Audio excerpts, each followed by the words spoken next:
I'm swatting a fly as I'm trying to go live. It's that kind of day. How are you guys out there? Hopefully the audio is good. I got Victoria Eloise in the house, and we've got a great show planned for you. Going to dive into the Lamonts. So just real quick, if you're first time tuning in, I'm Jay Terry, your host for the day. And you can visit us at jterrypresents.com, where you can make a tax-deductible donation on our website via PayPal if you want to help support our work. Our goal is to help to spread information about what's happening in our community, and it's important stuff. And another real important thing I want everybody to know who's watching is that here in the state of Connecticut, Governor Ned Lamont's executive powers end on September the 9th. So I just want to really have the people think long and hard if they want those powers extended. And if you don't, now is the time to start using your voice and taking action. So without further ado, let's just get into it. Hey, girl, how are you today? Hey, I'm pretty good. All things considered, I'm pretty okay. I get to Nice. see you, my favorite part of the week. Oh, I love you. I love all the research that you've been doing and the stuff that you've been digging up on our governor, and just like a little brief history. I'm not even sure 100% how we met. There's a spiritual thing with that because we tapped into each other, and it's just been Ah, great. And right around the time I met you, I had started to do a little bit of a dive into Annie Huntress Lamont too. And at the time, I didn't realize that her maiden name was Huntress. When we first met and did that first show, I was like, when you said oh, Annie yeah. Huntress, I thought you were just saying that because she's a Huntress. And there's a lot of history behind that name in Oh, yeah. itself. Yeah. And not just who the family is, but like even the name Huntress.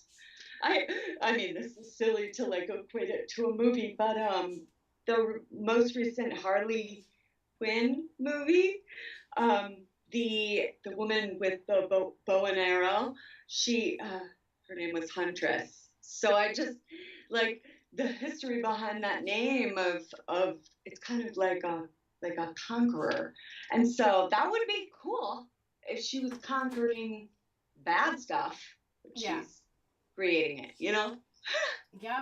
Yep. So, what? So we got some. You got some stuff here. Let's. What have you been up to? What is this that we are going to take a look at? Oops, that I'm the wrong one there. Here we go. I'm all set So now. the August 13 one, that well, I'll just read the beginning. So section 2, and as you know, like I like to put laws in there as well because a lot of people think law is like this far over here thing that we can't understand or that's for people smarter than us. No, it's just, it's kind of, our society doesn't really talk about it. The news doesn't talk about the laws. They don't want people to know they're breaking them. Yeah. And so talking about law is very important to me. And so, with that being said, Section 2 of the Sherman Act makes it unlawful for any person to monopolize or attempt to monopolize or combine or conspire with any other person or persons to monopolize any part of the trade or commerce business among the several states or with foreign nations. Section 7 of the Clayton Act prohibits any. Now, these are the Clayton Act, the Sherman Act fall under antitrust statutes. So basically, exactly what it sounds like. If you are manipulating the government to gain for yourself and your little partners, you're violating a lot of antitrust laws. So, Section 7 of the Clayton Act prohibits any merger or acquisition of stock or assets, which Connecticut's all about, um, where in any line of commerce or in any activity affecting commerce in any section of the country, the effect of such acquisition may be substantially to lessen competition or to tend to create a monopoly. So, if I'd say about 80% of businesses in Connecticut, which you can literally you can look on my wall or you can go to Concord, the state of Connecticut business registry, they're all in corporations, they're all stocks, which means they started as a limited liability company and then became part of another company. And so all this stock acquisition company, that doesn't benefit us, that benefits them. So yes, United States DOJ antitrust enforcement. This is directly off their website. For more than a century, the US antitrust laws have stood as the ultimate protector of the competitive process that underlies our free market economy. Through this process, which enhances consumer choice and promotes competitive prices, society as a whole benefits from the best possible allocation of resources. Well, not in the state of Connecticut. Picture one. Yeah. So here we go. Picture one. First Lady Annie Lamont. As you are all know, as your viewers are no doubt aware, our first lady, she is she is so much money. And he does as well, our governor, like a beyond unfathomable amount of money. And I am sure that she has worked hard, but her money comes from owning, like she owns Connecticut. She has so much money. And that's I think that's not fair. To me that says monopoly. When you have your hands in so much of the business, health, technology sectors in Connecticut, monopoly. And a monopoly can be businesses or it can be people who are attempting to create an unfair market.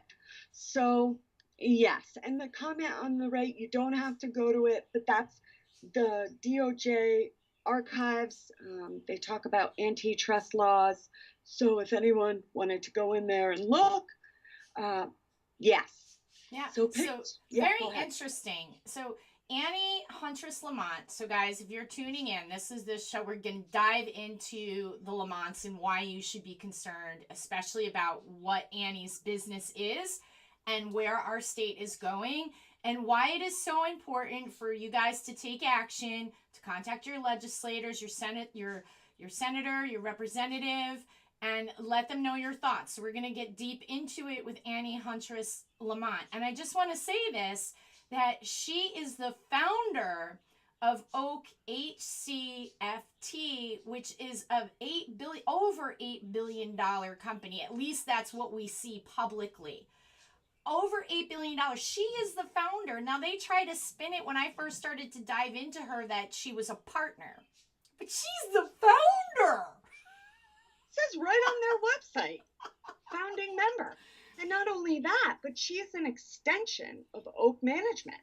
So when Oak Management, started, there was a lot of fraud claims. Actually, one of their partners there, which I personally, you can't steal hundreds of millions of dollars and work at a place for a lot of years and people not know what you're doing. Yeah. We know. And one of the partners there was sued in 2013 or 15. He got in big trouble, got arrested. Oh, I read about fraud. That. Yeah, that's right. That's a very interesting story. So, and then that company started to fall from grace. They took all their partners with them, all their investors. So, but yeah, she's founder. and managing partner. So she knows everything about everything. Yeah, she does. So when Yeah. the list of people on the opening committee is quite profound. But we're not going to get into all of that. But she really is driving the policy in our state. She is the driving force. She is the brains behind Lamont's administration. And it is like what the way we open. Thank you for sharing that law, because it is important to know and understand the law, because these powers that be that are trying to take over the functioning of our state, the way our lives are going to be, it's pretty scary, because they get so much power that it's almost like they're above the law.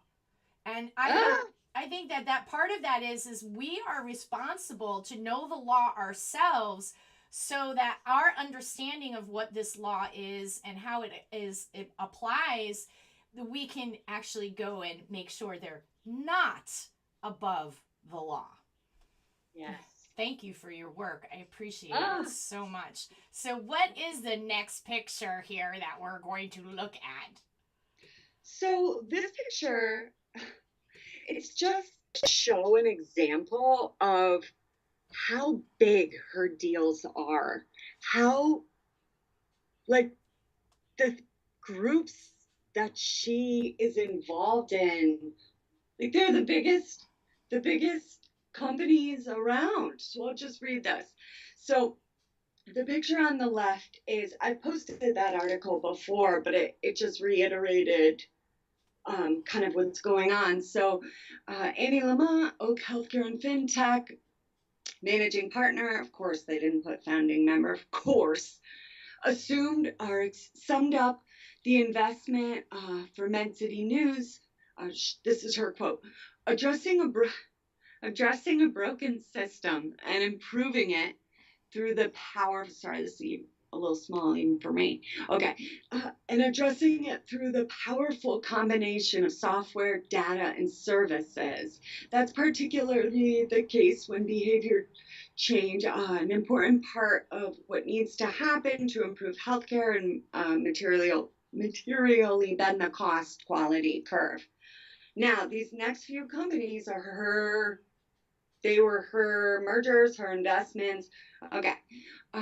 Aspire Health, Quartet, Village MD, just worth so much money, Axial Healthcare, all have service as a component. The firm, her firm, oh, I just said this, which is a spin out from Oak Investment Partners, right? The company is riding high on its most recent exit, Thermo Fisher Scientific.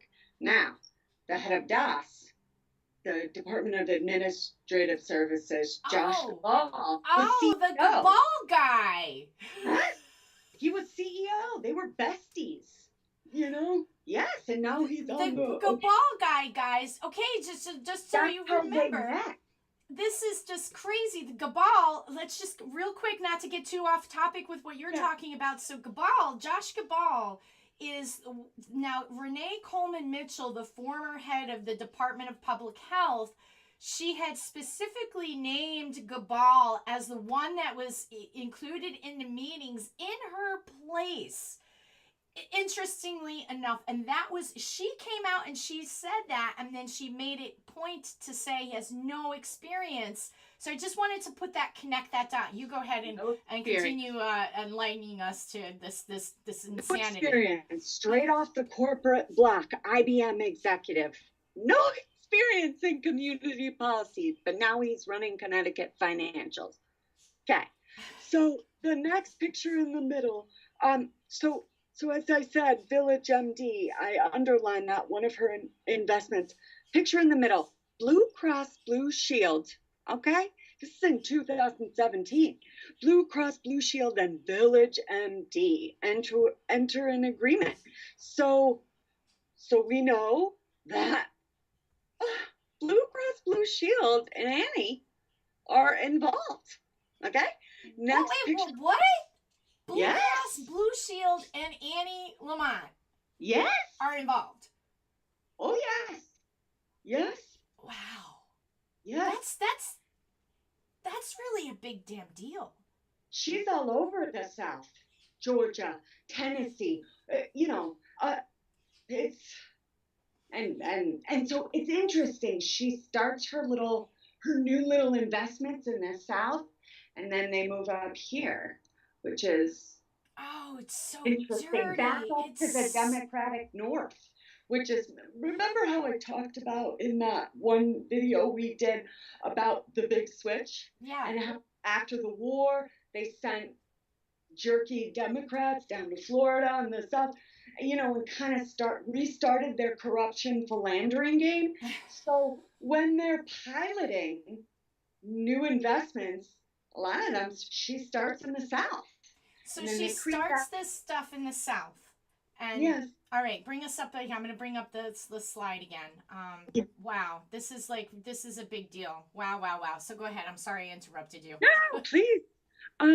Yes. So they creep their way in to Connecticut by starting like merging or investing in, in Florida, Georgia, place Tennessee, and then once they're in contract with these companies, so Village MD, one of her investments, contracts with Blue Cross Blue Shield in the South, and then they're part of Blue Cross Blue Shield, and they don't necessarily have to announce who they are going forward. So once Blue Cross is acting in Connecticut, because she's already involved with Blue Cross Blue Shield from her contract in Georgia, creep right in.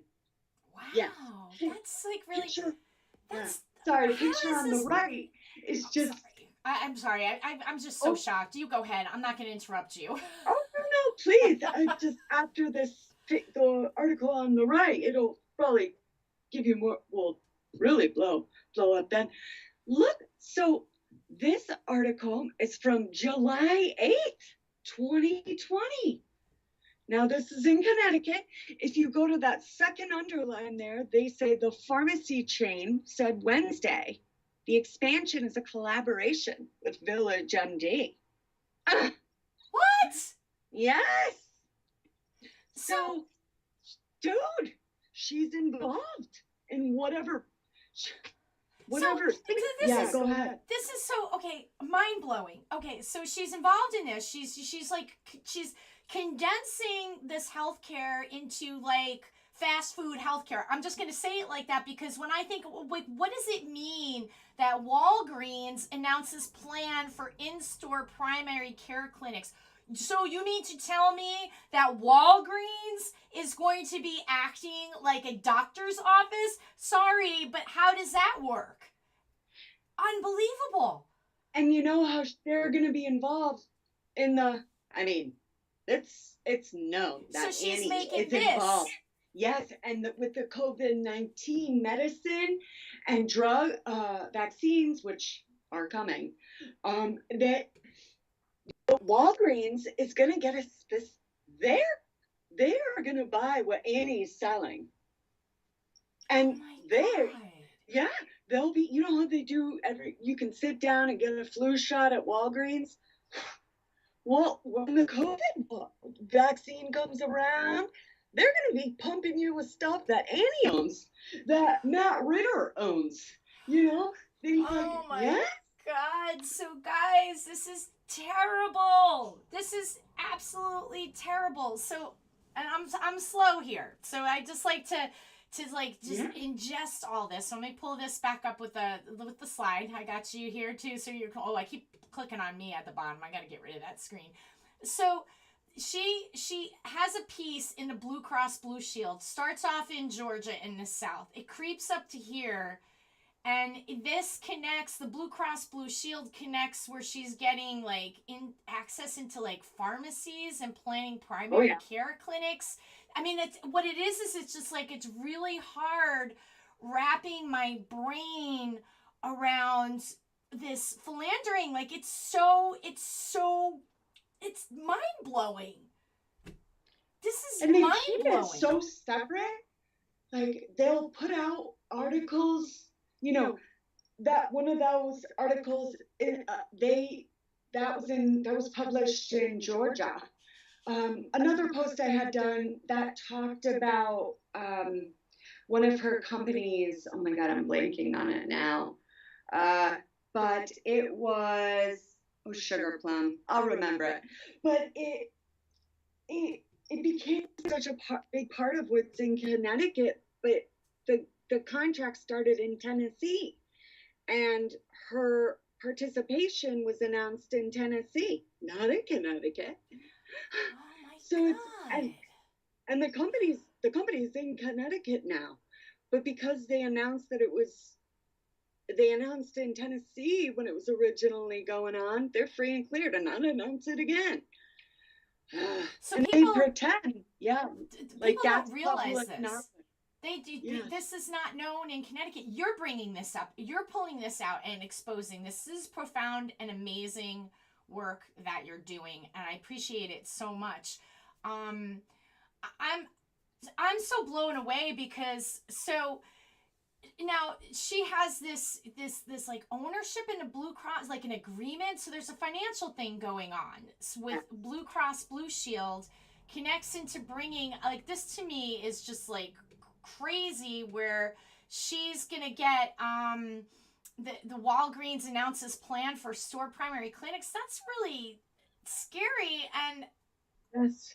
oh my God. Yes. And then the Village MD, which is another thing that connects to all of this too, because that's a huge entity in and of itself. So when we look at our governor having these executive powers, and how much his wife and the Lamont family or dynasty is reaping in huge financial benefits from all of these, the testing, the vaccination that will be coming, all of it, including the lockdowns when you're killing mom and pop pharmacies and such, and little shops. And I mean, like, I'm at a loss for words. And that's just like two companies. It gets much worse. What? Much worse than this? Yes. Holy cow. Wow, Victoria. So are we done with this particular picture? Yes. Next picture. Oh my God. It's a little beautiful. Slow. Hold on a second. It's moving a little. So here we go. Oh, there's her mug. I got it now. Beautiful. Yeah. Beautiful, Fanny. So I'll skip right down to the bottom paragraph. In addition to Cryan, which I talk about later, Oak Healthcare FinTech portfolio includes Point, the maker of smart payments terminal, compensation claims software tool, Clara Analytics, and InsurTech business Groundspeed. Okay. What? Now the picture on the right. Travelers announces strategic partnership with Groundspeed. So her company, her startup, Groundspeed, right with Travelers now. So she is both Blue Cross, and the one on the right is from October 2019. So her husband was already governor then, So so now Blue Cross Blue Shield and Travelers, some of the biggest. So Annie Huntress Lamont, our governor, is profiting from Blue Cross and Travelers via his wife's investment company, Oak Hill. And not only is she profiting, she is seeing what money is going where. So, and remember, they are so involved in Medicare and Medicaid. We've looked at her involvement in that in previous videos. So she, not only does she look at the financials for private sector health insurance, she looks at the financials for Medicaid. Now, these people steal roughly 75% of all federal aid money for Medicaid and Medicare. That's why the care is so terrible. They steal it for pensions, for fringe benefits, for personal investments, equity purchase. They just steal it. And so she's looking at private and state health insurance. So she knows the ins and outs of how to get money from one place to another without people. So, yes, she is profiting, but she's also manipulating the rules of healthcare. Bananas. Now, that comment on the right there. Wow, wow, wow. Hold on a second. Let me pull that up here. Let me get that. Take your time. Sorry about that, guys. Okay, it's a picture of her is the comment, right, Victoria? Yeah. Okay. So perfect. So that's that same picture. Or yes. So another one of her startups. Oh, right on the bottom. Do you see how it says Medicare startup? Sorry, it's a little small. Yes. Medicare startup devoted health. That's the name of it. And I put a red arrow. So at the top of the picture on the right, it says insurance payers currently filed in Connecticut. Mm-hmm. Okay, all the way at the bottom on the left column, you see how it says devoted health? Yeah. So that's her freaking startup. Another insurance company she owns in Connecticut. So, wait, this is so flipping illegal. It's non-monopoly. And this is just healthcare. We're about to get into technology. She is, you know what she is? Because this word came to me this year after we started dealing with COVID, and it's a word and a term and ideas that have been around long before I ever started in my consciousness. Technocrat. Yeah.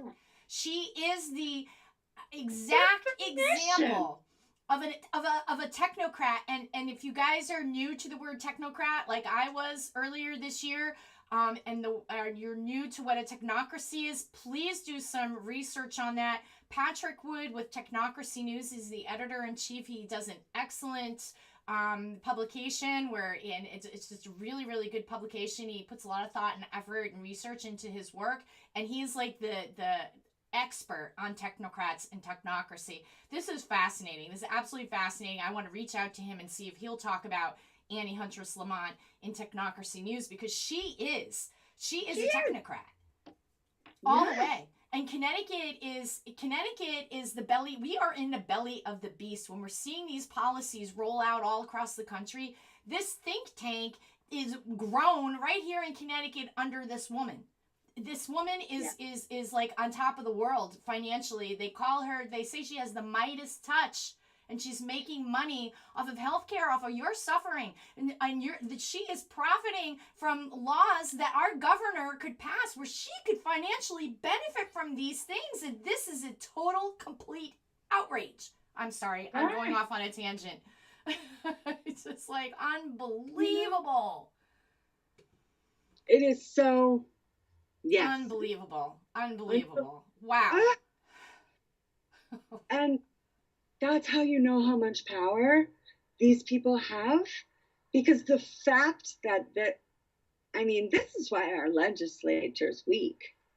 Because they don't want to mess with people like this. They're afraid of her. They're afraid of her. She is this is serious, guys. Yeah. I mean, here's the thing, though. Our power lies, and this is what's frustrating, I think, for a lot of people in Connecticut. People are frustrated.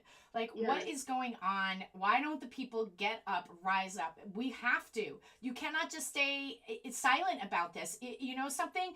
If you want to live in a dystopian society where you have no rights, no ability to make your own medical decisions, where you're forced to like go to some primary care clinic that's like now your insurance company is telling you got to go to Walgreens. Yes. Yes. No, don't get me wrong. Right? Yeah. There are a lot of like I go to Walgreens for my prescriptions. Oh, best people on the planet. But there are people who are manipulating. They manipulate the way these things work, and she's right at the top of the list of manipulation. So next picture. Unbelievable. Hold on a second. I lost myself here for a second. It just kicked me off. So bear with me, guys, as I pull it back up. I don't know what I did here. I did the same thing. Like when you click on the comment, sometimes it takes you back to the beginning. I did it wrong. I usually know how to do it. So I'm just blown away that Annie Huntress Lamont is got her hands in two of the biggest insurance companies in Connecticut, Blue Cross and Travelers. And then she's got this other insurance startup company, and she's got this $8 billion management investment company that she founded. And she is in charge of making like policy. I mean, her husband is the governor, and she's reaping huge rewards from this situation. It's mind blowing. And I've had a couple people say to me like, "Well, that's her." Well, It's that's like, her. and I'm like, "Excuse me. Do you go downstairs if you sit with your husband or wife or at a dinner table? Do you sit silently? Do you not discuss any of your daily dues? Come on. Of course. Maybe he doesn't know 100% of the information, but he knows at least 90. Yeah. And so any of you who think that they live in, I mean, their house is big. Yeah. 8,500 square feet, so I'm sure they get their distance. Yes, 8,500 square feet. Now, this is the house. Okay, so the Greenwich, I mean, this is, so when they're at the governor's mansion, they're slumming it in Hartford. Yes. They come here and they're like, ugh. Unbelievable. But in Greenwich, it's 83 and some change square foot, 8,300, little over 8, and 7.5 million. Wow. So our governor's house is worth $7.5 million at 8,400 square foot. That's they are billionaires. They're in the 1%, guys. We are not part of this club. And you know what's really disappointing is really acting quite weakly. And we need to breathe a fire under their butts, because this is an election year. That I'm so disappointed. It's so absolutely discouraging, but we have to breathe a fire on them like a fury so that these people stop, that they absolutely stop destroying our life and our liberty and our ability to make our own healthcare decisions. Do you really want to be boxed in to a situation where your government is deciding what kind of health procedures you get, or if you are able to get a health procedure that you want? Because Annie Lamont's good buddy Ezekiel Emanuel wrote a paper for The Atlantic a few years ago that when you're 75, you're done. You're done. You don't deserve to have it. There's another thing I haven't read yet, but he wrote an extensive paper that reads like something out of Nazi Germany. I just kind of just scanned it, where he's like, sizing people up who deserves to get, what they're calling scarce resources, right? Scarce resources for healthcare. And this man, Ezekiel Emanuel, he's written this stuff up. I'm going to do a whole show on that. I've been collecting notes and doing the research on it. And that's her buddy, Ezekiel Emanuel. Do you really want the government deciding your health care for you, telling you what doctor you could see, what procedures you could have, what vaccine you'll have to take? And there'll be more than one, and it'll be more than once a year, and they'll attach it to your driver's license. You're going to have a ID, a biometric ID, and then this woman's hands are in technology too. I can't even believe it. This is a problem. And you know what I think's interesting about that? When you're 70 or 75, you're done. Dude, he's almost 70. Yeah, no, I think he's I think 67 or 57, 50. He was born in 57. Mm-hmm. So that's like... Well, this isn't for them, though. I know, but I just find it so interesting that, like, they clearly don't look at us as the same... No. We're the idiot commoners. You guys, this man, he's not a leader of the people. He's not a representative of the people. Governor Lamont is not a representative of people like us. The majority of the people in the state who will suffer under his policies while he profits immensely. They could care less. They think we're idiots, okay? We're just these little peasant ants, and they are, they live in $1 million homes, have private islands and jets, I'm sure. They hide their money. They hide it. He's a billionaire. Ned Lamont is a billionaire. He does not care about you or health. They care about money. This is so obvious. Money? What's this next picture? I'm so sorry. I'm just Oh, getting no, like no, no, flustered please. here. It's about to get real juicy. Oh So boy. the picture, it's all the blue lines there, like all the. What is, so yeah, I see this. I got it. Oh yeah, yeah. Okay, so at the top it says Ann H. Lamont in red under. Do you Uh-huh. see that? Yep, I Okay. totally do. So this is all. So this is 65 of her. These are from the Securities and Exchange Commission. I mean, this is like real provable data. So this is just 65 of them of her, and I'll read a couple. But What? there were over 600. Okay, Okay. so what are So these are her companies or well, so they tell you, and this was great because it explains. So we'll start with the second underline, middle of the page. So Ann H. Lamont has been a group member with 3 filers. So a filer is someone who's the principal person doing the paperwork, sending it to the SEC. So she has, Andrew Adams, Patricia Kemp, all these little, I mean, and her list, which we're about to get into, the list of people she is involved with, world banks, the richest people in the world. So a group member. So she is, so for example, Oak Investment Partners, we know she participated in that. Oak Management Corp, um, a, I don't want to butcher that, but these are, these are, so when a member is part of a group, they're like they're the sole, and not, they're the principals. Like it is their group. It's a very select group. So she's she's that. Next one down, Ann H. Lamont has/had a group member interest in 64 issuers. So these are all her companies, and I've posted, these are her investments. They're how company-ish they are is for a lawyer and a unbiased auditor. And I posted about all of these companies. And Leaf Group, Neophotonics, these are startups, okay?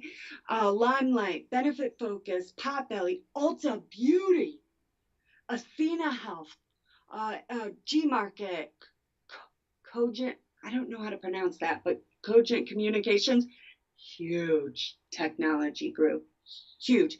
Contract Technologies, Psychiatric Solutions, tons of them.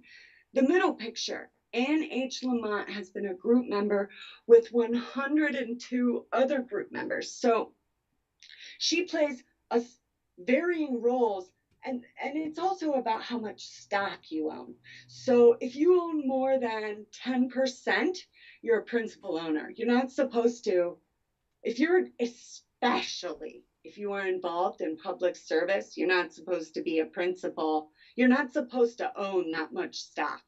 So look at all these freaking accounts. These have millions, okay? Corano, Glassmeyer, these are important billionaires and millionaires.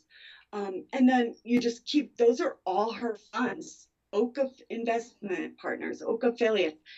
Half of these have been in the ICIJ Panama Papers. I talk about that too in a little. So she has Ann Lamont has been a signatory for 311 filers. So the person who signs the paperwork saying this is good to go.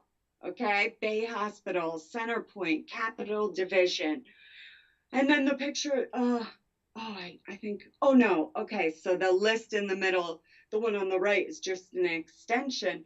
So she's also been had a signatory interest in 71 issuers. So basically, like there's a difference between the main signer of the paperwork, the one who signs at the bottom, and then someone who is in the list of signatures. So like say there's 10 people in an investment and she's just part owner, she's a signatory in the group, not a director, but no, look at all this.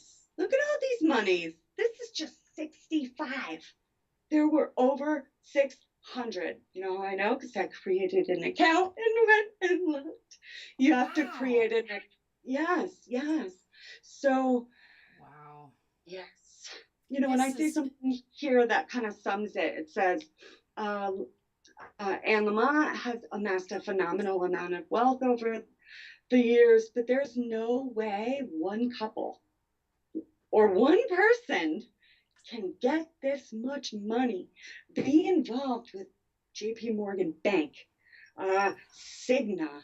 See these huge companies. You don't get that without being, I mean, you get connected. that by your dad or grandfather being a Morgan. And that's what Lamont is. Lamont, so guys, if you didn't know this, Lamont is the heir to Thomas Lamont, who is the part of the House of Morgan, that JP Morgan and Chase. And also there was another interesting thing with a relative of his as well that was a philosopher too. But like the money ties are huge and profound. So they were already a connected family. They should not be. This is not how our country or our state is supposed to operate. Our Constitution and Bill of Rights protects us from this type of leadership. He is legislating and abusing the executive office for the benefit of his own gain. Yes. Unbelievable, Victoria. This is just so what we're looking at, guys. I'm gonna pull this up again. What we're looking at, these are all the things that she has her hands in, that she's owning, and that she has, and she's got like big clients and bankers and everything else. This is profound, Victoria. Yes. This is absolutely You know, profound.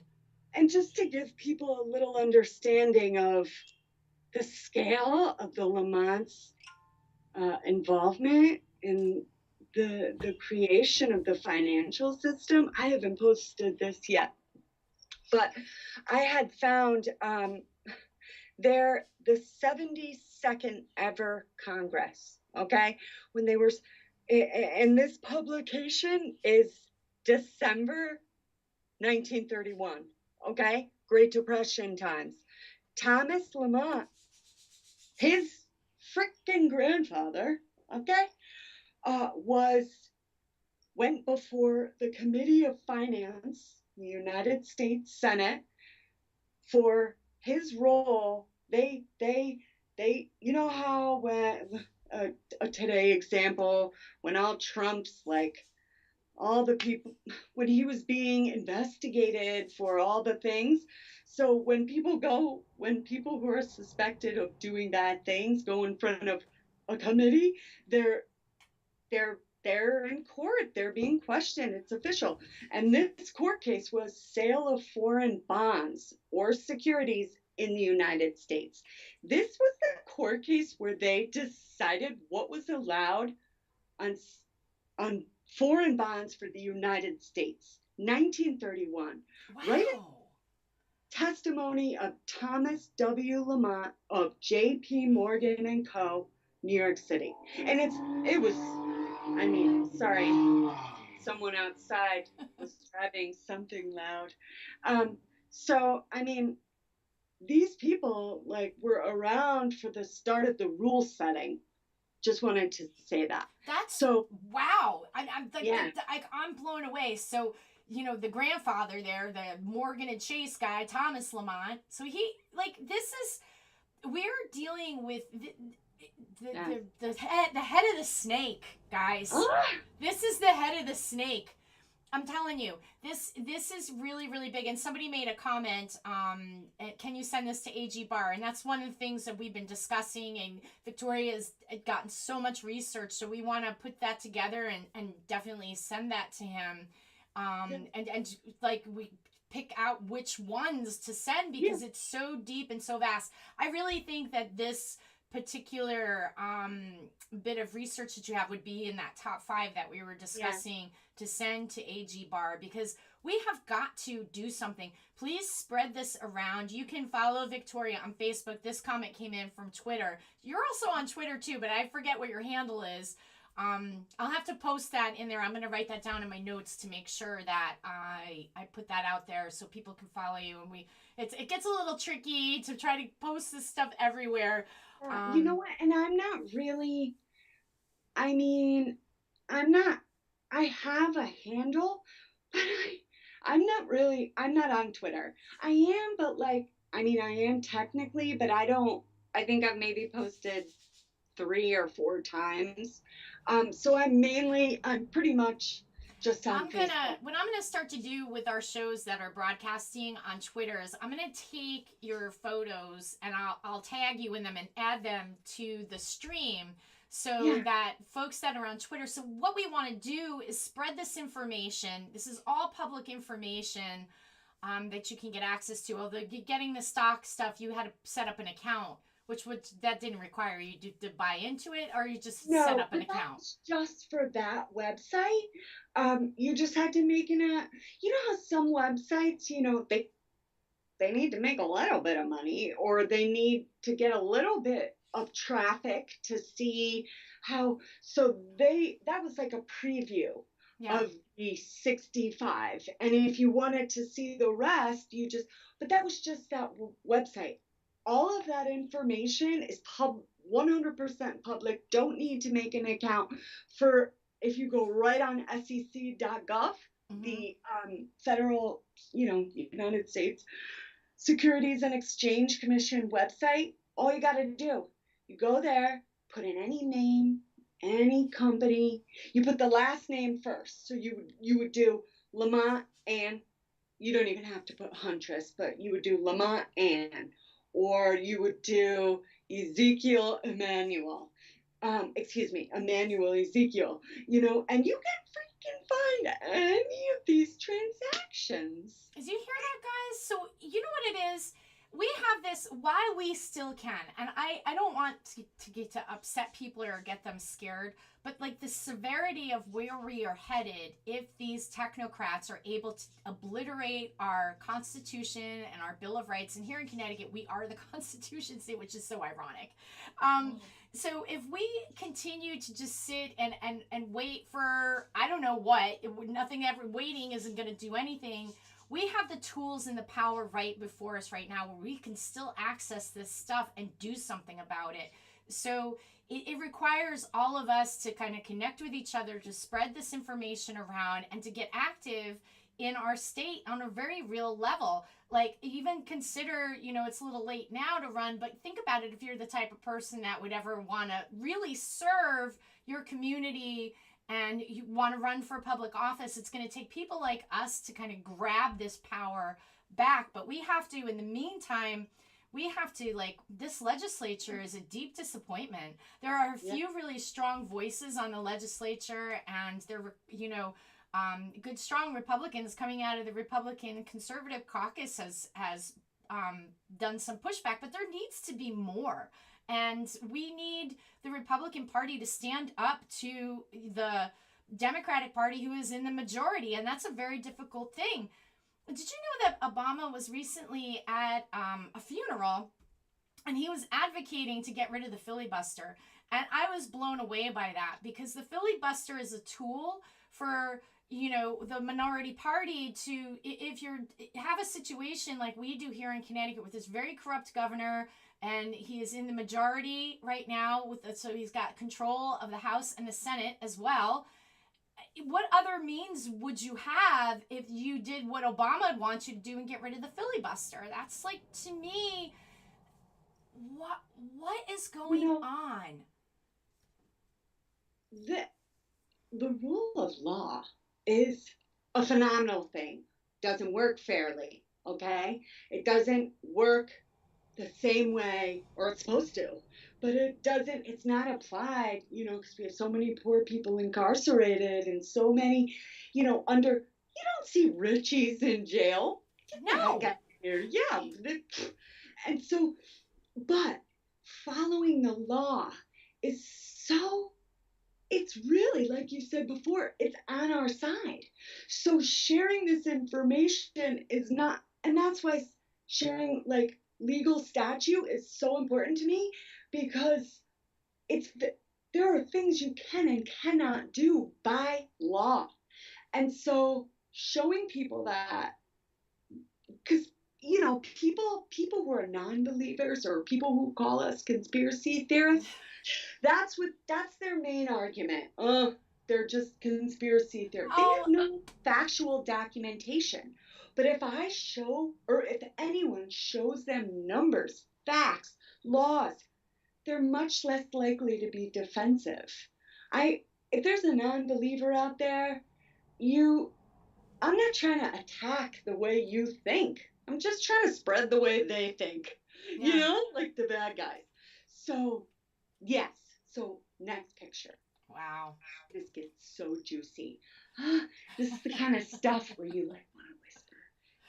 Wow. And I, oh, and to one other point about the legislature, it's hard to defend them. It's hard to give them a free pass. But I've had a couple people in the legislature who have messaged me on Facebook. They didn't know this stuff. Yeah. This is not going on the House of Dems website. They don't know. They don't know about all this. They keep that hush hush for a lot of them.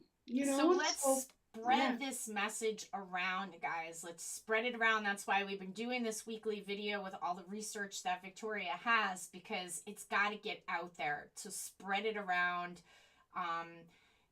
These videos, they're all up on YouTube. So instead of just sharing them within Facebook, anyone could access these videos via YouTube and put a link.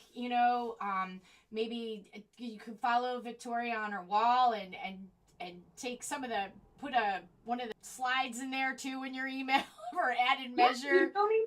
You don't even have to follow me. All my stuff's public.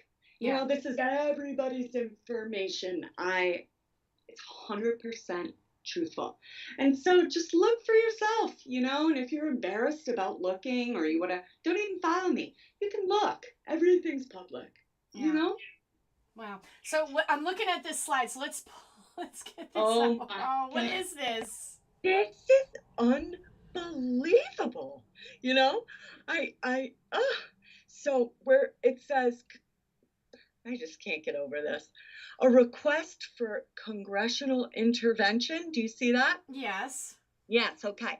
So this document came out in 2014, but it was about several years of philandering by the biggest names out there, including Annie Lamont. So this is 2014, and this was sent directly to Congress, okay? This is not like something some person, posted. This is an official federal document, okay? So it says, a request to restore, I can't believe we're talking about this. A request to restore the private property rights of Ohio innovator Leader Technologies. That's a startup, okay? Rights that have been confiscated by federal agencies without compensation in violation of the Fifth Amendment. Okay, I'm just going to read a little bit of this letter. Picture on the right. Honorable members of Congress, Senate and House of Representatives in the United States. Dear honorable members, we respectfully ask Congress, this was submitted to Congress, to exercise the power granted to them exclusively by the Fifth Amendment to restore, I read that paragraph, it was on the left. Leader's first patent was awarded in November 2006. Now remember what's going on in 2006, right? Lamont is starting to do his political thing, okay? For what is now called social networking. This is about Facebook. too. Yeah. Ugh. Yeah. So, Wow. social networking. Since the late 1990s, leader shareholders have provided over 10 million in yes, risk capital to support the research and development of leaders' innovative idea. In brief, I won't read this whole thing, but in brief, Facebook stolen. And the federal government has enjoyed the free use of leaders' patented private property. So, what this means is there was a Facebook before the Facebook. Okay? There were people who had been working on the invention. I feel like I'm going to get in trouble. I don't know why I'm whispering. But people who were working, startups who were working on social technology before the you know who's of today got the credit. And they're saying, uh, excuse me, this is a patent, which everybody I'm sure knows, a patent like belongs to a company. If you say you have some drug that you created the molecular compound for, you're patenting that, which means nobody can use that technology or that drug for 10 years. That's the law right now. Once that 10 years is up, boom. But so people were using this technology without compensating leader technologies properly. So this letter goes on. I won't continue reading it because it's long, but yes. So this they writing to Congress. Now, next picture. Wow. Yes. Okay. It's running a little slow for me. Oh This yeah. is just, this is so wild. Okay, so here we go. You got a little bit more detail here. Oh! Do Oh! they name her? Now, I'm just touching on this report. This nobody this report was hushed, okay? Because the Lamont was getting into politics. They sure as shit weren't going to let this information get out. If you want to read the whole report, the whole thing to Congress, right? I put the link right in there, so you can do that on your own time. And this is mine. The Lamonts are connected to Obama, to everybody, and that's the report. Go in there. I recommend Oh it. my So God! Oh look my, what at the, this oh information. my God! Yes. So I'm gonna read just this right here. Healthcare.gov architect Todd Y. Park, who has since been removed from his official position or was switched around, who is currently the White House Chief Technology Officer, has substantial, remember this was written a while ago, has substantial conflicts of interest with the, so I feel, I'm going to say F book for sake here, okay? Or Face B cartel, okay? This includes Anne H. Lamont. Miss Lamont holds at least 139 Facebook dark pools. What now? This Okay? is just Funds, insane. funds valued up to $430 million. In fact, her list of funds reads like the who's who of the Facebook cartel. Miss Lamont holdings include Athena Health Inc., a company founded by Mr. Park, White House Chief Technology Officer, okay, the one they're talking about. And then they go in, okay, this one's important too. Miss Lamont and Robert Kocher, forgive me if I'm butchering that, a doctor, are directors in Todd E. Y. Park's other company, Castlight Health Inc. Dr. Kocher is President Obama's Economic Council. Wow. So Wow. these, yes, unbelievable. So this is Now, before, let's just go right to the next picture because it's another great description. It's Okay. I'm just like trying to take this all in too. It's taking a Okay. half a second to load up, which is fine Yeah. as I ingest what you just said. So let me get this straight here. So Annie Lamont has these dark pools, and these dark pools, like, so she was a part of, like, they calling putting her into the Facebook cartel. Yeah. So it's not like she's going into Facebook and making groups. Yeah, They it's they have the best MIT, Brown, Stanford. I mean, she went to Stanford. The best technological minds in the world working on. So these are, you can't just go into Facebook and be like, Anne Lamont groups. No, these shits are hidden deep, deep, deep within the dark world of Facebook. Okay. so its And potential is too, and they because have all these investors. That's how they accrue their money. These little continue. so Sorry. these dark pools that Annie Lamont has in Facebook, and she is it that her technology companies may be controlling the algorithms, maybe for Oh like yeah. people like us who are coming out against her husband's administration, against her. So she's This is from like 10, maybe even a little more years ago. This report to Congress, I mean, the date was 2014. yeah. And the research began several years prior. Leader technology. It took time for the BS to come out about all of this information. So this had been going on for several years now. So at the time, I mean, I'm a computer nerd. Like, I fix them for fun, but I know not even a candle of what these people know. So yes, they didn't necessarily then. I mean, he was just starting his political career. I mean, they were on the rise. Obviously, the Lamonts and the Huntresses have been around for many years.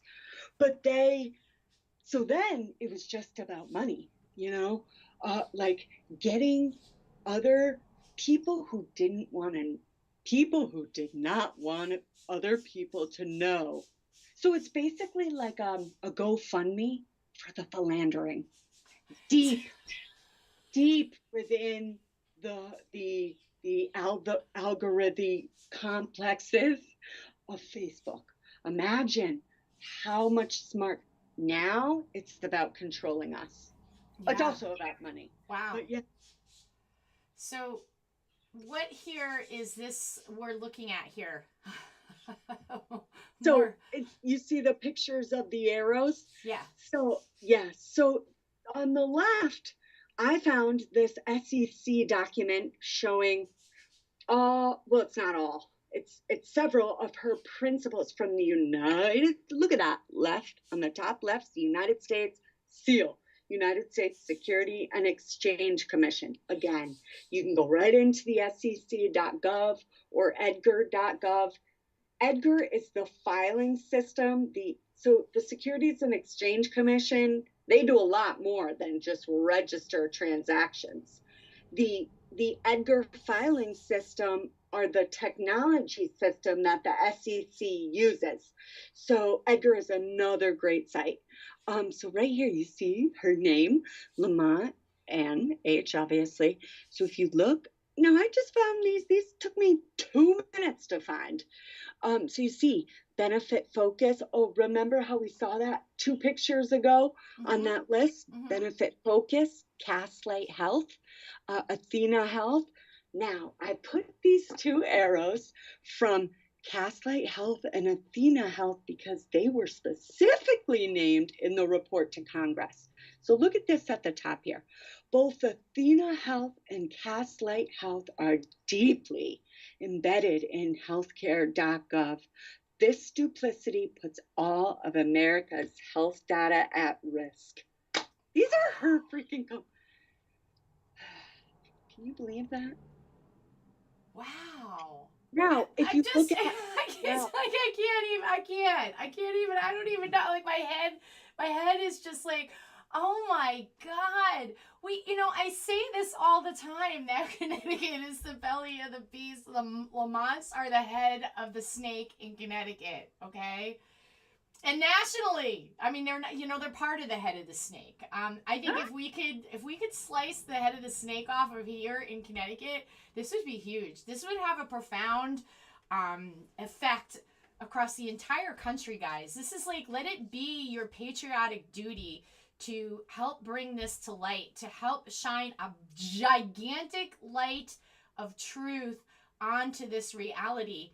This is, I'm like blown away here, like how deep it goes. Like it is so, it makes Roland, and I've said this before when we were talking. Makes her look like a kitten.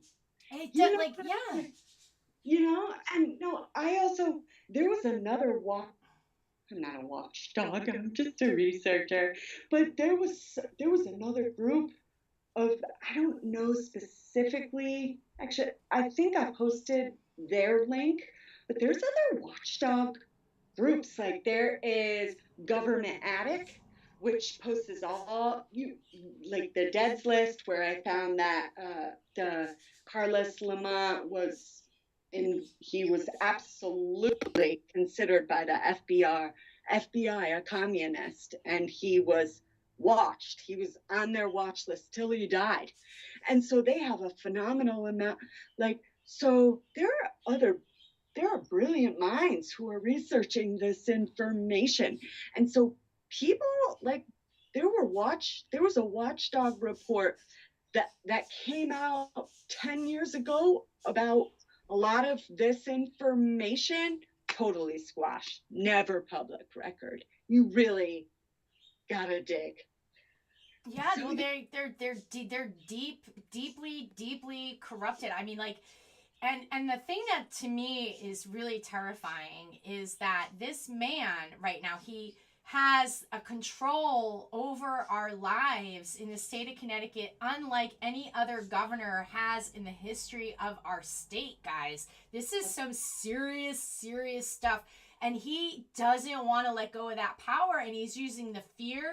He's using this virus. He's politicizing death, and he is using your fear to capitalize and put the final nail in the coffin. This has been like, they're part of the deep and I'll say it, the deep state, and that is the thing. It's not conspiracy theory, okay? That is a term that the CIA came up with to make people say, oh, don't listen to them. But you really, seriously, anyone could do this research, but they're like controlling our lives and taking away our liberties and our rights, and to the point where people think that you're selfish for talking about your fundamental constitutional rights to the life and liberty and pursuit of happiness and the right to decide what goes into your body and what is done to your body. They want to take this away from us here in Connecticut. They want to take it away, and they want us from to your live children. From our children. And like, the school is just like, I can't even, I don't even want my kids to go. They've got a couple more years of high school, and I'm just like, I can't even believe it. If my children were little, I'd pull them out and homeschool them. This is insane. So he has control over our lives, and they're taking all the money. This is the thing that really kills me. They're taking all the money. They're reaping in benefits and profits that are unfathomable, and then they are taxing us into poverty, and they're getting more and more intrusive in our lives, and people are so afraid that they sit there and say, well, how dare you talk about freedom and liberty during a pandemic? And I'm like, pandemic? The WHO is corrupted too. We could go into all of that as well. I mean, that is just insane how corrupted the WHO is. And who says this is a pandemic when we start to really look at the numbers and what the tests are and how the Lamonts are connected to the testing and the fact money. That it's all this money. I posted yesterday about that report that just came out on COVID in nursing homes, the one we paid $450,000 for. It from a company probably that she has holdings in. You know, this what went on just a few months ago in nursing homes? Heinous. I was crying while I was reading the report. Like, full on, ignored the rules. 70%, excuse me, 68, right? This is right in the report, okay? 60, and that's a report on the Connecticut government website, I okay? gotta go See? read that with the nursing home. So they pay. Yeah. This report has been published now. Yes, 60. It was republished. It was published August 14th. It was the interim report for Mathematica. They have to do a final report. It's due September. It's either September, October 30th, and it was strictly about the COVID-19 response by the state in nursing homes. Now, I won't go into it, but one statistic I found not so shocking. Um, 68% of nursing homes in Connecticut had received it said that, one citation over a 3-year period for improper, but like not up to code, uh, safety measures for communicable diseases. So, if you work in a restaurant, how you clean up a lot extra before, the OSHA guy comes, or, things like that. So a healthcare auditor comes in to state facilities and looks up, okay, is their communicable disease program? Check, check. 70% of our state, nursing homes are not up to code. That's pretty powerful. So we have this woman and this man, the Lamonts, okay, reaping in hand over fist money from the healthcare industry, okay, ridiculous amounts of money that make your head explode. And we don't even have the proper stuff for communicable diseases in nursing homes, and they want to regulate your life. They want you to shut your business down. They want to mask up our children for 8 hours a day and have this weird kind of hybrid school, and everybody's on pins and needles, and these bozos can't even keep the nursing home straight. And you trust them? You trust them, Connecticut? How can you? How would you trust them? I'm more afraid of Governor Lamont than I am of any kind of virus, period.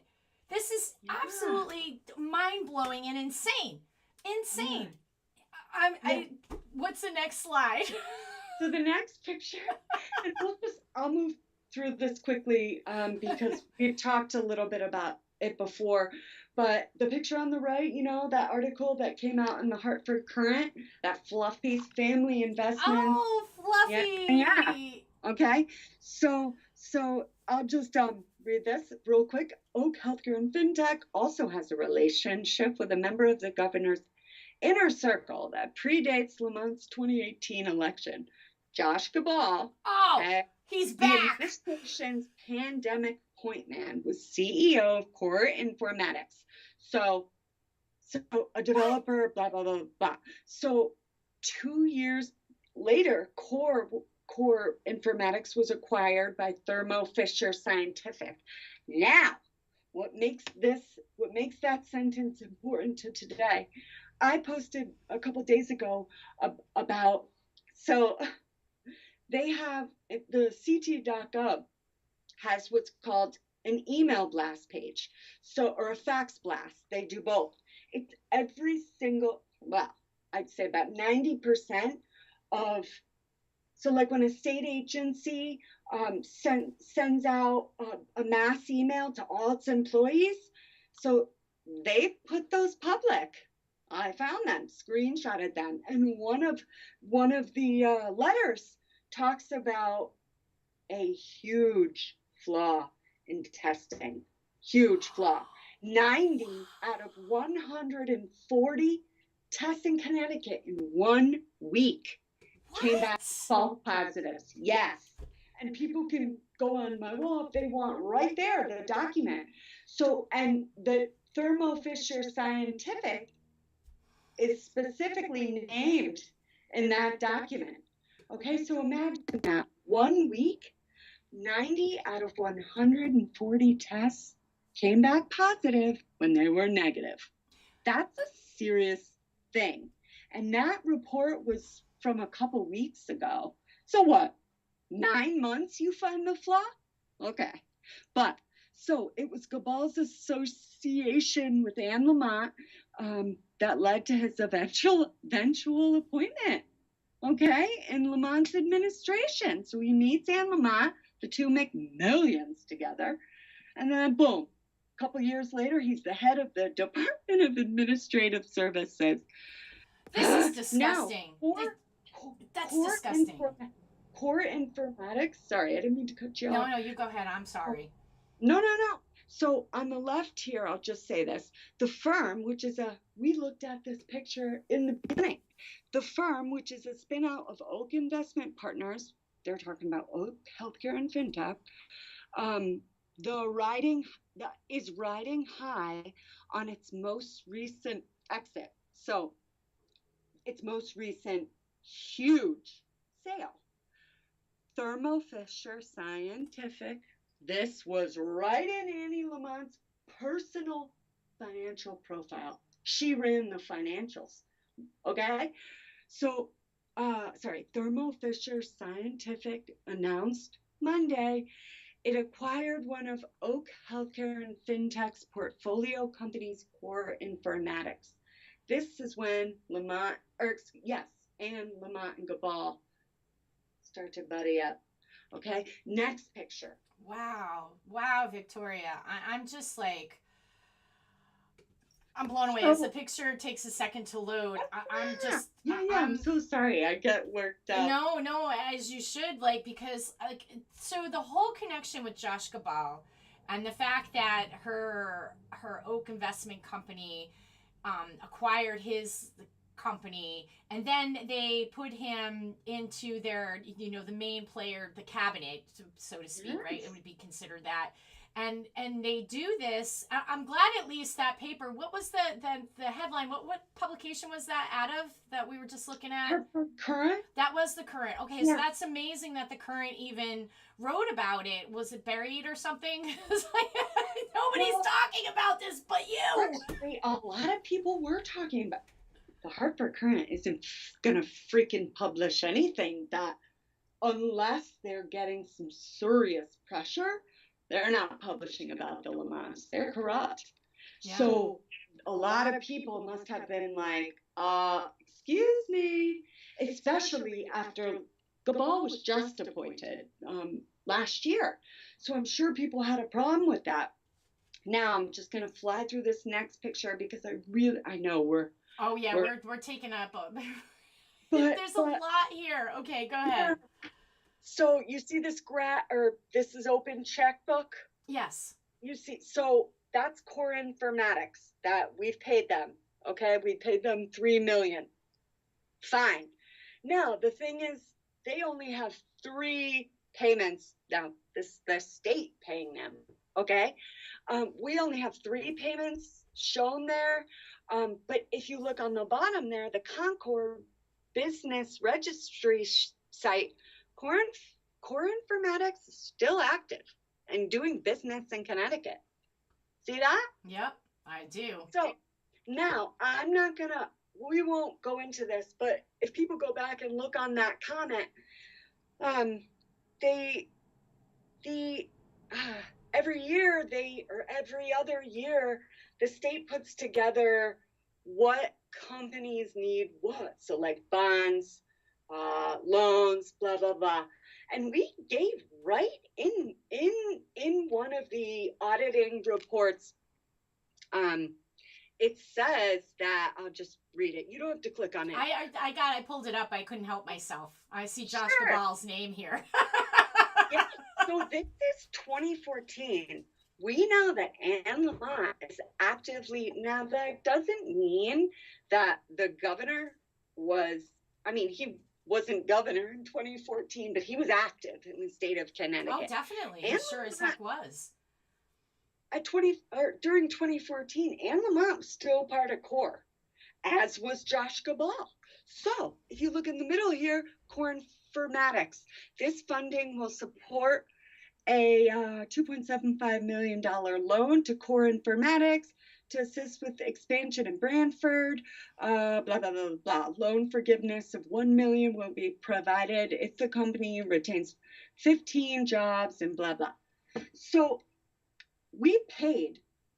I mean, this is a conflict of interest. The state paid $3 million, and there's been no record since of the loan. Like, what? This is how it works. They give them state money, these individuals, like that's so that it would be fine that private investors profit off it if the state is also seeing a return. So that's our money. That taxpayer bond money is our money. That $3 million, it went to them, got lost. Well, What? Wait a minute. We, the people, don't have this convenience of losing $3 million. I mean, when we think about where Connecticut is compared to the rest of the country after the crash in 2008, which was just a nightmare, and then we got Lehman here from Goldman and Sachs, who's now leading the economic development folks. I mean, come on. Our state is doing lousy compared to even our neighbors there in Massachusetts. And I'm surprised about New York that New York is doing better than Connecticut, because I always think New York is just as abysmal a place for the people of the state as Connecticut is. I mean, it's getting harder and harder to live here. So when you see that the state of Connecticut is, well, $3 million is gone, nobody's looking, nobody's asking questions. What is our legislative body doing? You know, and the picture on the right here, it's a SEC screenshot for core informatics. This is a published file when they did an investment. Look, his name is right there, Josh Cabal, core informatics. Wow. And that's Square. Now I have to really through this next part, but it's so important because she's not just profiting. So we won't go through all. I closed out of the comment and I'm back. Should I go to the next picture? Yes, ma'am. All right. It'll say Venture Clash. Okay, it came up. There it is. Yeah. Venture Clash. Ooh, what's this? So Venture Clash is a Connecticut $5 million global investment challenge focused on supporting early stage digital health and financial services technology fintech companies. Okay. She's a judge on the panel. What?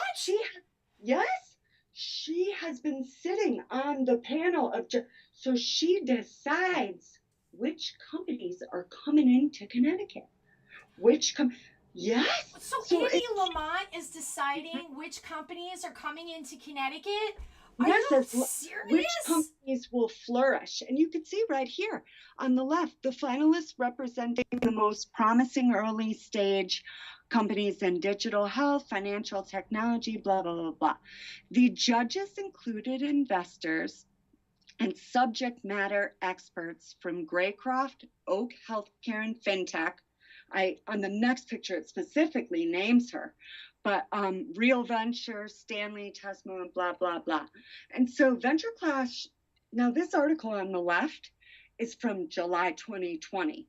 Okay, Venture Clash was started in 2015. She's been so this is 5 years of knowing what businesses are going where. Wow. Now, it's a global challenge. So let's say some Israeli startup wins the challenge and goes back to Israel, like to develop as it is happening with the vaccine and the drugs right now for COVID. They go back and they have to submit a proposal, obviously, of how their company is going to, develop, and they go do their thing, and Annie sees the whole thing along the way. Unbelievable. Right here on the next picture. Oh my gosh. Okay, so I'm going to switch that out. Holy cow. I forgot I put this. So it to me, it's like, it's taken a second for it to fill. Here it comes. So to me, it's like, so she's just like, we are being ruled by a dictator, Ruled. basically. Cheesy. Everything. From the beginning to the end. Wow. Okay, so I got the picture up here. Go ahead. Fill us in with this here. So, an Israeli speech communication firm earns 1.5 million from Venture Clash. Okay, they won. This was in 2018. Annie's on the board. Okay, we know that. Connecticut Innovations, which is like the biggest, it is the umbrella for financial technology and healthcare technology.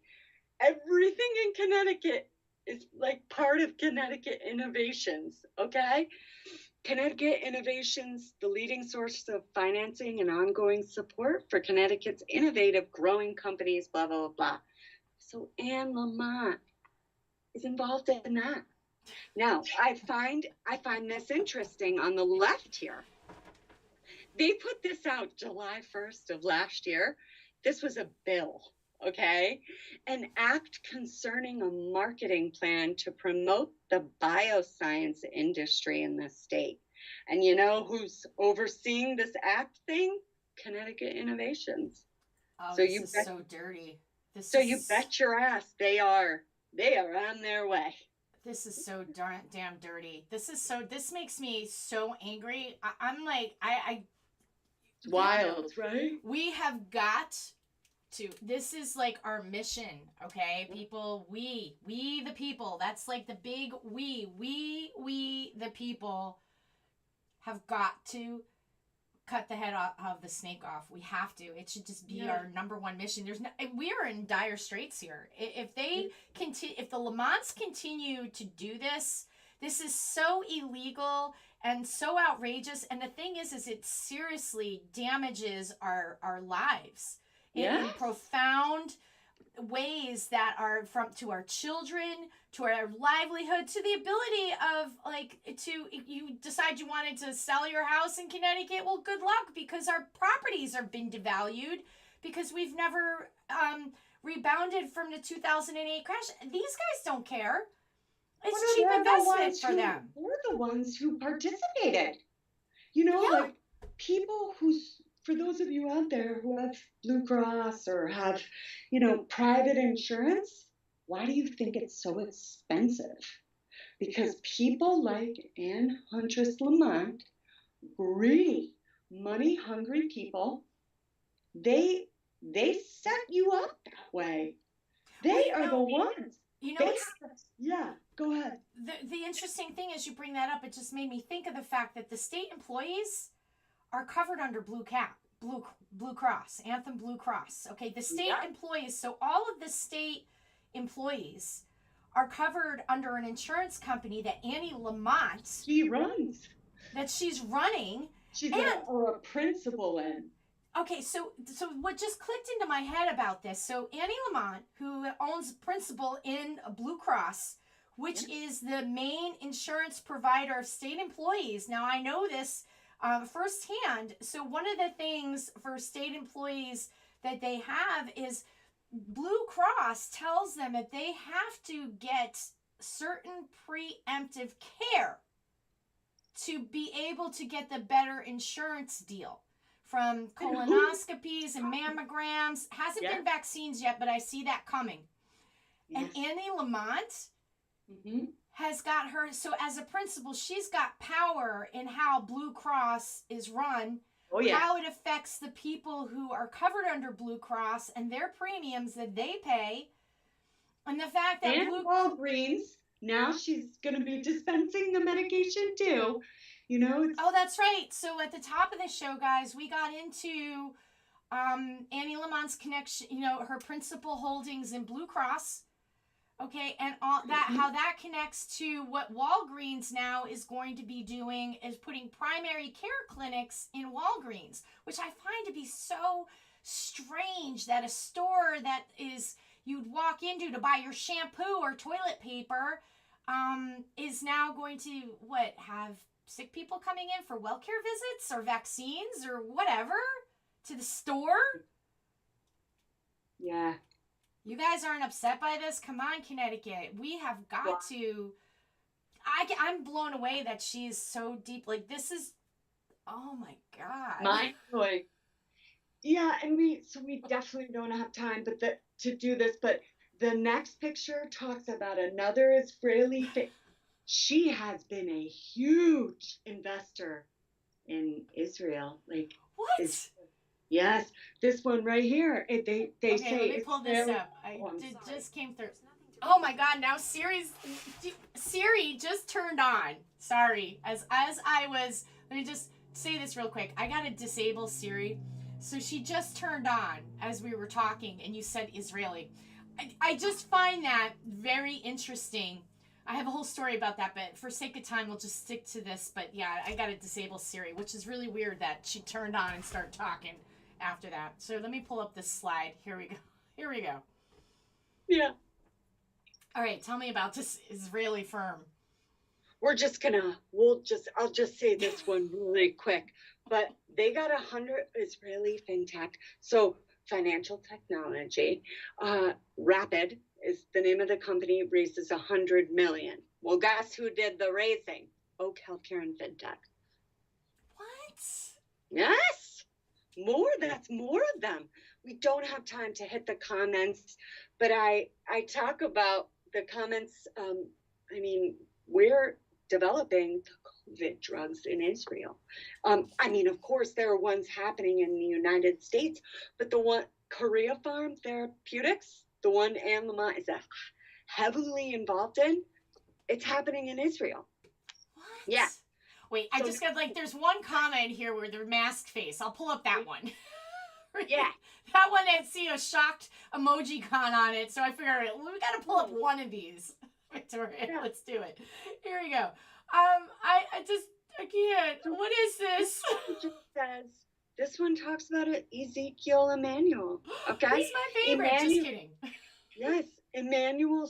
He's on besties with Annie Lamont. He's a cancer doctor, phenomenally wealthy. Emmanuel is the brother of Rahm Emanuel, a former White House chief of staff. They got rid of him. Member of Congress and mayor of Chicago. Ezekiel Emanuel, the one in Connecticut, the point man. I know you know who that is. Mm-hmm. Ezekiel Emanuel, right now, at this moment, not years ago, is also a partner at Oak Healthcare and Fintech. Okay? Yeah, this is so... Annie Lamont is co-founder and managing partner. So they work together insane. Right now. This is absolutely insane. I'm blown away by this. And just to also point out in this comment here that they have Scott Gottlieb of Westport, who is also on the Scott Gottlieb, who was head of the FDA for a period of time, also is on Lamont's reopening committee. Guys, this is like big, serious stuff. I mean, like we're paying the price. Do you want your children to be little indentured servitudes to this monstrosity, telling you what you can do with your body, when you can and cannot leave, what businesses are allowed to be open, put a mask all over your face, and totally control every aspect of your personal life? This is what the Constitution and the Bill of Rights was written for, to protect us from these types of tyrants. I'm blown away. I'm just going to click on this one more time. I'm like, oh my God. Oh my God. I'm like, I can't even. I can't. Mind blowing. I can't. Mind blowing. I can't. I'm just like, I'm just completely and utterly disgusted. And we're doing a long show today, but this is a pretty. Well, there's about 10 more minutes of information. Not even. Oh man, Facebook pulled that game on me. I absolutely hate when it does that. Okay, here it goes. I got it. I got it back. Sorry. Oh no, when you comment, it happens the same thing to me. Like, I'll have to go back through every one when I click out of the comment. Sometimes I can do it without incident. I'm not as bad off as I was before, where I had to like totally go and search back for the post. So now I just ended up clicking maybe a little bit. I clicked to the next slide where I see Chiron, Annie's mug, and so this is another company of hers. Okay, Kemp, who manages, or we'll say this here, the picture in the middle, Patricia Kemp, she is a managing partner with Anne Lamont, okay, who manages the fintech practice with Lamont, says Cryan, okay, a robotic process automation startup that uses AI technology. Which is Booming scary. sector, okay, analytics to engine evaluate, blah, blah, blah, blah, blah. It is also among the firms, Annie Lamont's firms, most recent bets. You look at the picture on the right, Cryan provides RPA solution for Maccabi Healthcare services COVID-19 response in less than 48 hours, happening in Tel Aviv, Israel. Oh my God, a leading robotic process automation solution provider for its customers. Now, remember Ezekiel Emanuel. Don't get me wrong, Israel is beautiful. One of my close friends lives there. It's amazing. So when I'm talking about it, I don't want people to think I'm coming down on Israel. But so Ezekiel Emanuel, deep family ties to Israel.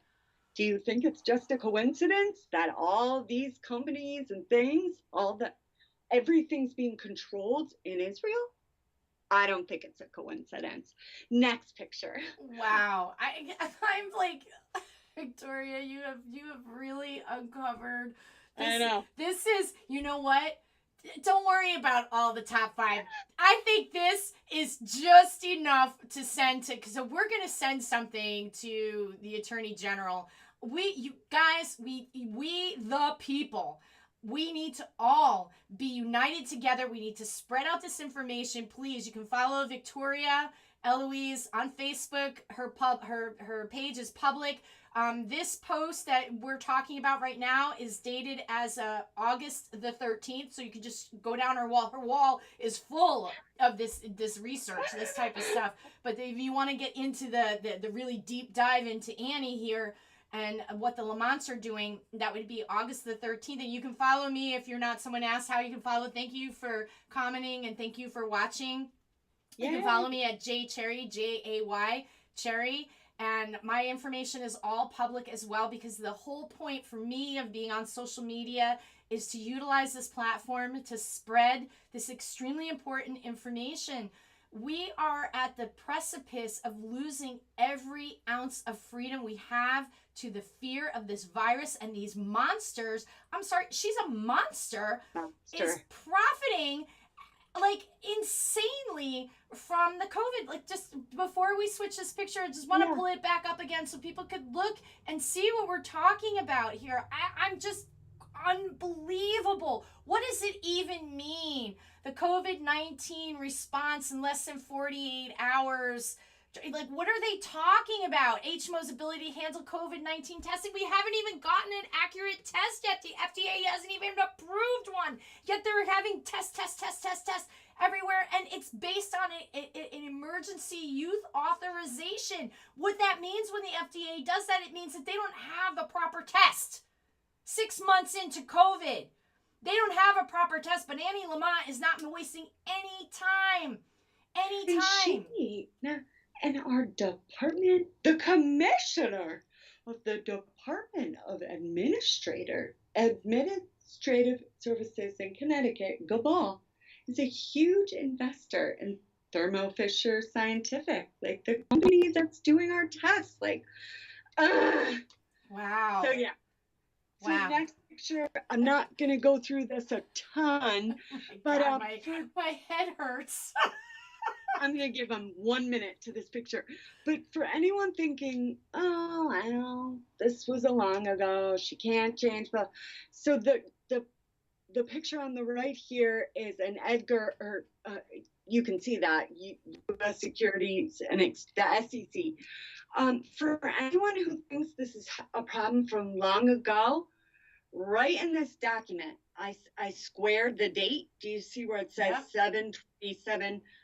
Look at whose name is right on that document. Anne H. Lamont. Okay, Leaf Group is another one of her startups. Okay, huge.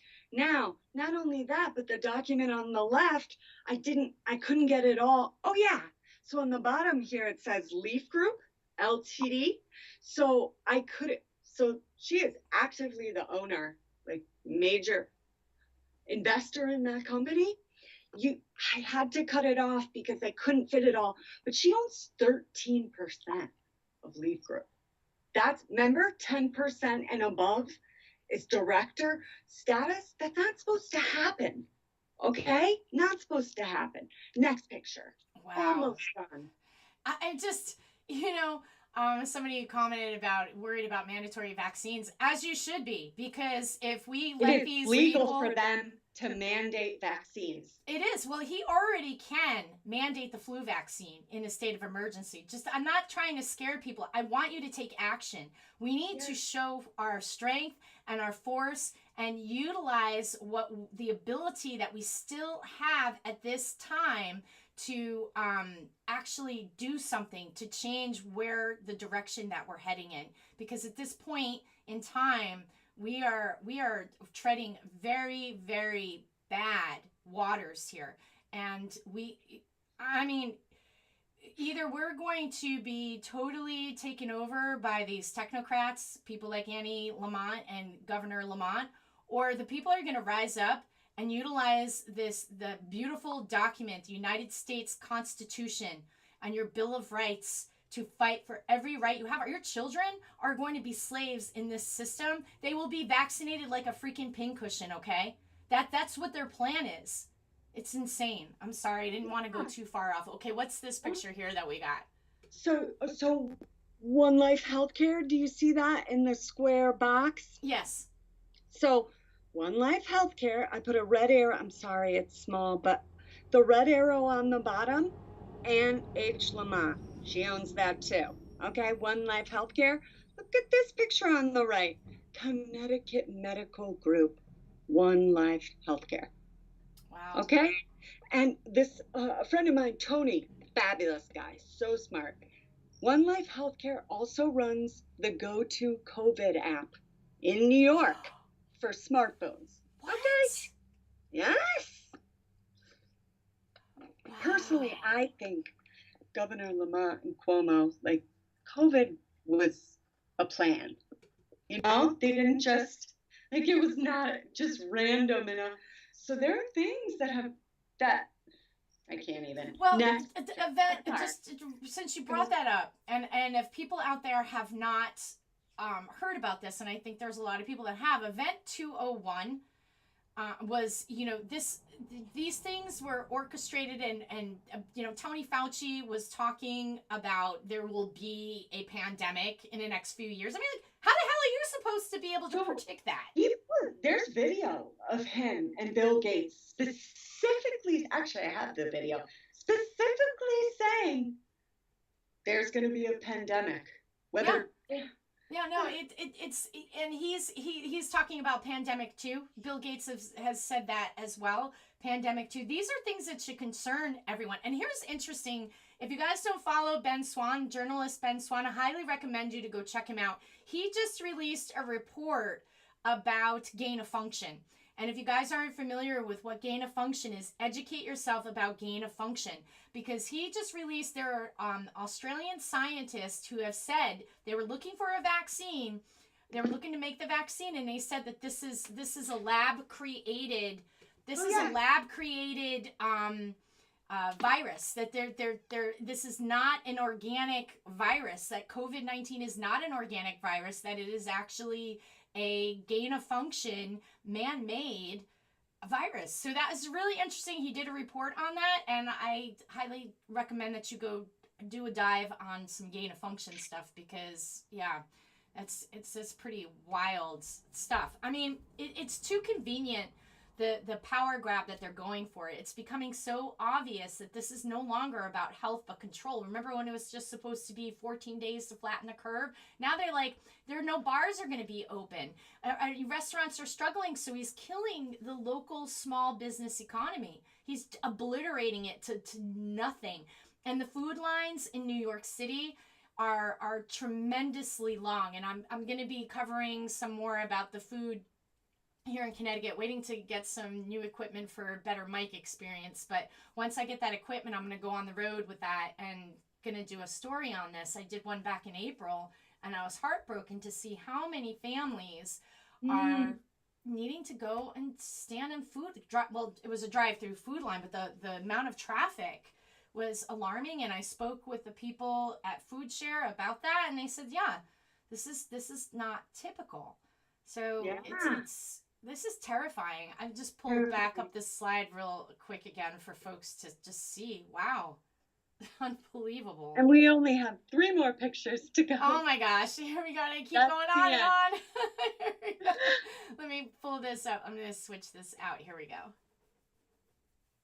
All right, what's this that we got here? You see Kratos Defense and Security Solutions there? Yes. Kratos Defense and Security Solutions, headquartered in San Diego, California. Healthcare and FinTech, Oak Healthcare and FinTech has a firm in California, specializes in directed energy weapons, unmanned systems, satellite communications, cybersecurity, military defense, combat systems.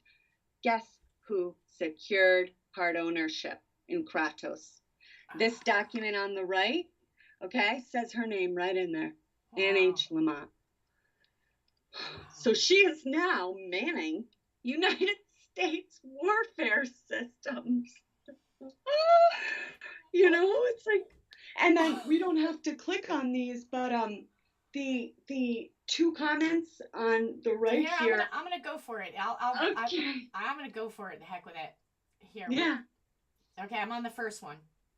So it's so right here. This is the second page of that SEC document that we just showed. This is the signatory page because these SEC documents are long sometimes. Okay, and so Ann H. Lamont, you can see right in the middle here, relating to common stock, per value, blah, blah, of Kratos Defense and Security Solutions. So let me just read this. Let me get to the first. People can go in and read this, but where you see how many times her name is underlined there? Oh my gosh, yes. Yeah, so she's super involved. And then look at this picture on the right, CT Post. Because remember how I said companies start out of state and then creep their way into Connecticut? So Kratos is coming to a state near you. Wow. That's Yeah. just awful. It's so it's oh my god. Wow. And then that comment below it, which you may have to go all the way back, we're paying Kratos right now. Here, I'm gonna get to that comment. I got it. Sure. Oh, open checkbook. Yeah, you see on the top there? Oh yeah. Now, we've talked before about they don't help, not open checkbooks, fault, but they don't put the whole truth. Okay? So, like, that is Kratos. Doesn't matter that it says those few other descriptors after it. Sorry, I'm also trying to get back to the comment. But yeah, so we're paying these people money. And Wow. Lamont, not okay. No. Super conflict. Super gigantic conflict of interest in a profound way. Like I'm Yeah. just blown away by this. No, Like in broad daylight, they don't. It's so insane to me. yes. Now I'm sorry, my computer. Okay. Next picture. Yep. This is the end. Sorry. Oh, second to last picture. Sorry. You know how we've talked about the ICIJ, Panama Papers, Paradise Papers? Absolutely. They're all over this shit. Look at this. The Oak Associates, Oak Management, Oak Investment Holdings. Now on the left here, you see where I circled August 6, 2019. Look at all those Oak Investment Partners named in the ICIJ, Oak Associates, Oak Management. She is right on in there involved. Do you see that? Yep, I do. So these are these are lawbreakers, liars, thieves. and they're running our state. So we've got we're in deep doo-doo, guys. We have got to. So there is a petition. We talked last week, and there is a petition going around that the Connecticut Liberty Party put out there for Ned Lamont. And later on, I'll come into the comments and I'll post it, or I'll reshare the video with that in the comments. I should have done that earlier. But there is a petition that you can sign. It is helpful because if a lot of people sign it, it can gain a lot of attention. I think it's just about at 5,000 now. I looked at it yesterday, and I think we're like 20, 30 off from 5,000. That's a lot of people. That's a lot of people. That starts to, what this is helpful for is by signing the petition and sharing the petition. That's the kind of thing that when you contact your legislature or the legislators, and you contact your state rep and your state senator, and you let them know that you do not want Lamont's executive powers to be extended beyond September the 9th, that bring up the fact that there are these huge conflicts of interest here with Annie Lamont's private investment firm, Oak Hill. So it's Oak, what is it? The HCFT stands for, so it's healthcare and fintech, financial technology. So Oak Healthcare and Fintech, financial technology. Oh my God, she's such a technocrat. It's not even funny. And oligarch, technocrat. Absolutely. Absolutely. Yeah. So now, when you contact them, you bring this stuff up. Go and grab some of these pictures off of Victoria's wall and send it in a letter to your legislator. And the only way we're going to be able to defeat a very powerful, politically connected billionaire is with people power. And if we don't take action, then it's our children that will suffer. So do you want to tell your grandchildren that you did nothing to save your freedom and your liberty in the state of Connecticut? Or are you going to tell your grandchildren, I fought like hell? And we bring this down, and you could be proud and saying, this is what we did. We protected the future of our state and our freedom by cutting off the head of the snake here in Connecticut, because this is huge. And if anybody thinks this is just like a joke, they're totally I don't know. I don't have any other words for it, but wow. Now this is the very last picture. Okay. It was quite a big show today, a deep rabbit hole, but that's okay. Sorry, there's just so many, so much, Yeah. So you see her picture in that little circle there? Yes. So she serves on like 1 million boards, which there are federal laws against that, but we don't have time to go into that. So she sits on the board. One of the companies is Universal Health Services, Psychiatric Solutions acquired by Universal Health Services. So she sits on the board. This is brand new. Not brand new, but this is current. If you look on the right here, okay, this is July 2020 from the United States Department of Justice, Universal Health Services, and related entities, and to pay $122 million to settle False Claims Act allegations. So False Claims Act, I'll just read this here. They agreed to pay a combined total of $122 million to resolve alleged violations of the False Claims Act for billing for medically unnecessary inpatient behavioral health services, failing to provide adequate and appropriate services, and paying illegal inducements to federal healthcare beneficiaries. These people, so she sits on the board of this, okay? Now, these people, I can't believe it. When I realized, and I'll say this quickly, when I realized how I wondered, how did they get so rich? They steal social services money. That's terrible. That's why Democrats are all, no offense, Dems, I know all of you aren't like this, but that's why they push for social services programs, what they want so much government. What they really want is the government's money, the federal government, and they steal it. They embezzle it. They launder it like it's nothing. Oh my God. Wow. Yes. And It's, so, yes, I mean, and look at this right here. And this will, in a separate civil settlement, Turning Point will pay the United States and the state of Georgia 5 million. Remember, I that I had one of the first pictures that talked about Georgia. yeah. Yeah, because that's what they do. They start it in other states with very lax laws. They figure it out.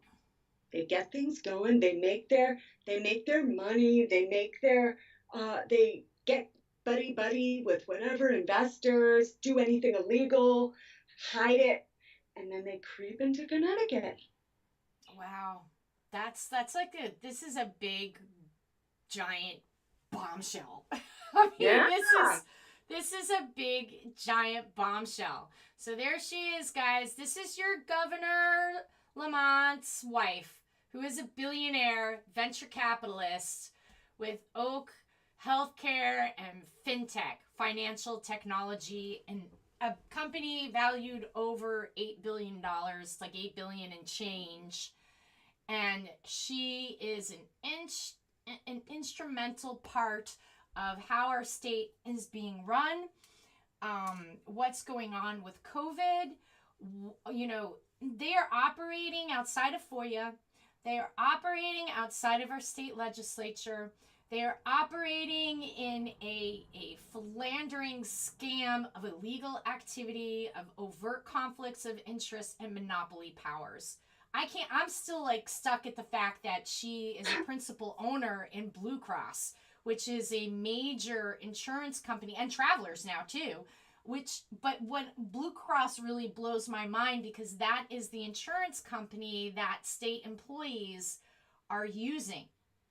And Yes. and then I think also what they do with state employees have to do certain preemptive medical procedures to Yeah. be able to get a certain rate to pay for their insurance. This Yeah. is mind blowing. And it's and this is instrumental as my research started as a way to understand why such heinously illegal things were going on in Medicaid, because I had just received my graduate degree. I had been trained in HIPAA for 2 years. I am sitting in these doctor's appointments and they are breaking laws to my face. And so I just wanted to understand why the Medicaid and Medicare care is so disgustingly heinous. People think free healthcare, you pay a lot for it. Yeah, You I don't want free healthcare. I'm sorry guys. I know there are people out there It's that would be upset with me terrible. saying that. There's And absolutely no way. No it's way. terrible not because there's no money, because these people are stealing it all.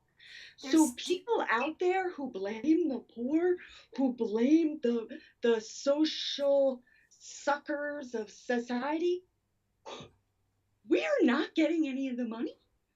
We are not getting the social services money. no.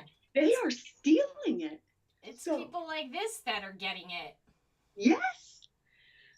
Ah, so sorry. I know that was so long. That's okay. That's okay. I think this was a really important dive down the rabbit hole. And when you dive into a rabbit hole, which was I called this show today, diving down a rabbit hole, following the money. Ah, And it is something that's extremely serious, and why we still have the ability, we need to take action. So get in touch with your legislators and let them know that you absolutely do not want Lamont's powers to be extended. Start to get active, join local groups, get involved with other activists that are out there, start to use your voice. It's being a citizen in a free society requires your active participation. It is no longer okay to just be passive citizens. It is not okay. And that is what got us into this trouble in the first place, is we have been passive, and we need to start to be aggressive.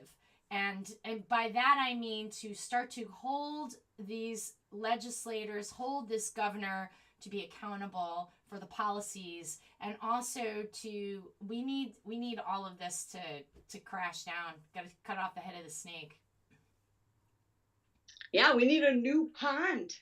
We need a new pond. They are the snake, the pond, the everything, and we just, yeah. But this is, and thank you so much to your viewers and you're so brave. Oh, Like, you are if I too. didn't, Thank you. you've been so accommodating and so lovely, and you're just fabulous at what you do. I love you. Thank you so much for your research, Victoria. Thank you for taking the time to bring this out, for bringing it to the public attention. Now, public, it's on us to get this stuff out there, to make it spread. And I'm going to write up a report about this too. Like, I just want to put it all into like a neat package so that it could just be boom, the video, the pictures, and just like a synopsis of what is here. And it's quite a tremendous amount of stuff. Thank you so much. And that will conclude it for today. We'll be back live next week. Thank you. Good night. Good night. I'm saying good night because my studio is all dark, but have a great rest of your afternoon. Bye-bye.